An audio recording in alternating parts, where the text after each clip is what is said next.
All right, let's get into this story. As you can see, the first page is a little creepy, right? I bet you could already predict some things that might go on in this story. All right, this is Three Skeleton Key by George G. Tudos, I think that's how you say it. All right, we're going to start on page 1.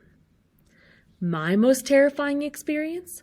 Well, one does have a few in 35 years of service in the lights, although it's mostly monotonous routine work, keeping the light in order, making out the reports. When I was a young man, not very long in the service, there was an opening in a lighthouse newly built off the coast of Guyana, on a small rock 20 miles or so from the mainland. The pay was high, so in order to reach the sum I had set out to save before I married, I volunteered for service in the new light. Three Skeleton Key, the small rock on which the light stood, bore a bad reputation. It earned its name from the story of the 3 convicts who, escaping from Cayenne in a stolen dugout canoe, were wrecked on the rock during the night. They managed to escape the sea, but eventually died of hunger and thirst. When they were discovered, nothing remained but 3 heaps of bones, picked clean by the birds. The story was that the 3 skeletons, gleaming with phosphorescent light, danced over the small rock, screaming. But there are many such stories, and I did not give the warnings of the old-timers at the Ile-de-Seine a second thought. I signed up, boarded ship, and in a month was installed at the light. Okay, so this guy already starts out with saying that this is going to be a terrifying experience. It's a spooky story. He's working in a lighthouse, and it's mostly boring, right? Monotonous, boring, the same thing over and over. But he wanted to work there because it paid a lot of money, and he was hoping to make a lot of money so he could eventually get married and have enough money to provide for his family. Now, this island that he's in, this lighthouse, is not just a quaint lighthouse off the coast, right, that we might picture. It has a bad reputation. It says there were 3 convicts there. That means that 3 people who escaped from prison had wrecked on that island, and because there's no food and there's no fresh water and it's just all rocks, eventually they died. And the legend is that their skeletons were dancing there, right? But this guy isn't scared of that. He just wants to make his money and go, so he's all right with all of that. Now it's going to describe the lighthouse. It says, picture a gray tapering cylinder welded to the solid black rock by iron rods and concrete, rising from a small island 20-odd miles from land. It lay in the midst of the sea, this island, a small bare piece of stone, about 150 feet long, perhaps 40 wide. It's about the size of our wing at school. Small, barely large enough for a man to walk about and stretch his legs at low tide. This is an advantage one doesn't find in all lights, however, for some of them rise sheer from the waves with no room for one to move save within the light itself. Still, on our island one must be careful, for the rocks were treacherously smooth. One misstep and down you would fall into the sea. Not that the risk of drowning was so great, but the waters about our island swarmed with huge sharks who kept an eternal patrol around the base of the light. Still, it was a nice life there.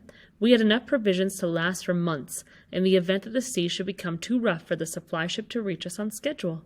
During the day, we would work about the light, cleaning the rooms, polishing the metalwork and lens and reflector of the light itself, and at night, we would sit on the gallery and watch our light, a 20,000 candle-power lantern, swinging its strong white bar of light over the sea from the top of its 120-foot tower. Some days, when the air would be very clear, we could see the land, a thread-like line to the west. To the east, north, and south stretched the ocean. Landsmen, perhaps, would soon have tired of that kind of life, perched on the small island off the coast of South America for 18 weeks until one's turn for leave ashore came around. But we liked it there, my 2 fellow tenders and myself, so much so that for 22 months on end, with the exception of shore leaves, I was greatly satisfied with the life on Three Skeleton Key. Okay, at first he talks about this lighthouse, and he says that it's dangerous. What's dangerous about this lighthouse? Then he talks about how their job is just to make sure that light is lit every night to warn ships, right? But it's a little bit boring there. They have to stay there for 2.5 months until they can go back to the mainland. So it's just them, just the three of them hanging out. Now think, this is set in the past. They didn't have the internet to do. They didn't have television to watch, right? They just had each other for company. Maybe they played some games. Maybe they read some books. But he kind of likes it, right? And he says that he's already been there for about 2 years. And every 2.5 months, he gets time to go back to the mainland, right? But he's been there for about 2 years, and he's still liking it. Let's keep going. I had just returned from my leave at the end of June, that is to say midwinter in that latitude, and had settled down to the routine with my 2 fellow keepers, a Breton by the name of Leglio and the head keeper Ochoa, a Basque some dozen years or so older than either of us. Okay, so these are the 2 other characters. Leglio is a Breton, which means he comes from northern France, and Ochoa is a Basque, which means he comes from the Pyrenees, a mountain range in France and Spain. And Ochoa is a lot older than Leglio and the narrator. 8 days went by as usual, and then on the 9th night after my return, Ochoa, who was on night duty, called Leglio and me sleeping in our rooms in the middle of the tower at 2 a.m. We rose immediately, and climbing the 30 or so steps that led to the gallery, stood beside our chief. Ochoa pointed, and following his finger, we saw a big 3-master, a ship, with all sails set, heading straight for the light. A queer course, for the vessel must have seen us. Our light lit her with the glare of day each time it passed over her. Now ships were a rare sight in our waters, for our light was a warning of treacherous reefs, barely hidden under the surface and running far out to sea. Consequently, we were always given a wide berth, especially by sailing vessels, which cannot maneuver as readily as steamers. No wonder that we were surprised at seeing this 3-master heading dead for us in the gloom of early morning. I had immediately recognized her lines, for she stood out plainly, even at the distance of a mile when our light shone on her. She was a beautiful ship of some 4,000 tons, a fast sailor that had carried cargoes to every part of the world, plowing the seas unceasingly. By her lines she was identified as Dutch-built, which was understandable, as Paramaribo and Dutch Guiana are very close to Cayenne. Watching her sailing dead for us, a white wave boiling under her bows, Leglio cried out, "What's wrong with her crew? Are they all drunk or insane? Can't they see us?" Ochoa nodded soberly and looked at us sharply as he remarked, "See us? No doubt, if there is a crew aboard." "What do you mean, Chief?" Leglio had started, turning to the Basque. "Are you saying that she's the Flying Dutchman?" His sudden fright had been so evident that the older man laughed. "No, old man, that's not what I meant. If I say that no one's aboard, I mean she's a derelict." Then we understood her queer behavior. Ochoa was right. For some reason, believing her doomed, her crew had abandoned her. Then she had righted herself and sailed on, wandering with the wind. Okay, let's stop there for a second. They see this ship and they're like, "What is going on? It's going to wreck if it gets closer to us." And at first, Leglio freaks out and thinks it's maybe a ghost ship. So we learn he's a little superstitious, right? But Ochoa's steady, he's not superstitious, and he says it's an abandoned ship. No one's on the ship. And they're like, "Oh, that's why it's heading right for us." The 3 of us grew tense as the ship seemed about to crash on one of our numerous reefs. But she suddenly lurched with some change in the wind, the yards swung about, and the derelict came clumsily about and sailed dead away from us. Ooh, there's a picture of what might look like a ghost ship. In the light of our lantern she seemed so sound, so strong, that Ochoa exclaimed impatiently, "But why the devil was she abandoned? Nothing is smashed. There's no sign of fire, and she doesn't sail as if she were taking water." Leglio waved to the departing ship. "Bon voyage!" He smiled at Ochoa and went on. "Well, she's leaving us, Chief, and now we'll never know what—" "No, she's not!" cried the Basque. "Look, she's turning!" As if obeying his words, the derelict 3-master stopped, came about, and headed for us once more. And for the next 4 hours the vessel played around us, zigzagging, coming about, stopping, then suddenly lurching forward. No doubt some freak of current and wind, of which our island was a center, kept her near us. Then suddenly the tropic dawn broke. The sun rose, and it was day, and the ship was plainly visible as she sailed past us.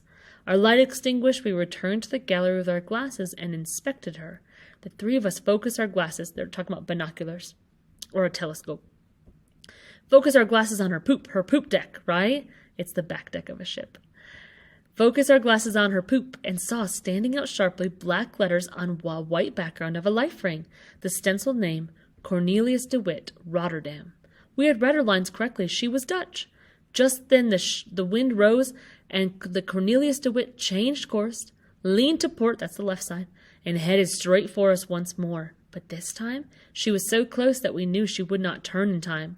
"Thunder!" cried Leglio, his Breton soul aching at seeing a fine ship doomed to smash upon a reef. "She's going to pile up! She's gone!" I shook my head. Yes, and ashamed to see that beautiful ship wreck herself, and we're helpless. There was nothing we could do but watch. A ship sailing with all sail spread, creaming the sea with her forefoot as she runs before the wind. It's one of the most beautiful sights in the world. But this time, I could feel the tears stinging in my eyes as I saw this fine ship headed for her doom. All this time our glasses were riveted on her, and we suddenly cried out together, "The rats!" Here's where our cover picture is going to make sense. Now we knew why this ship in perfect condition was sailing without her crew aboard. They had been driven out by the rats. Not those poor specimens of rats you see ashore, barely reaching the length of 1 foot from their trembling noses to the tip of their skinny tails, wretched creatures that dodge and hide at the mere sound of a footfall. No, these were ship's rats. Huge, wise creatures born on the sea, sailing all over the world on ships, transferring to other larger ships as they multiply. There is as much difference between the rats of the land and these maritime rats as between a fishing smack and an armored cruiser. So they're saying this might not be like rats that you know. If you've ever had a pet rat or you've seen a rat on land, they're saying that these rats are different. Let's see how they're different. The rats of the sea are fierce, bold animals, large, strong, and intelligent, clannish and sea-wise, able to put the best of the mariners to shame with their knowledge of the sea, their uncanny ability to foretell the weather. And they are brave, these rats, and vengeful. If you so much as harm one, his sharp cry will bring hordes of his fellows to swarm over you, tear you, and not cease until your flesh has been stripped from the bones. So they're bloodthirsty, these rats.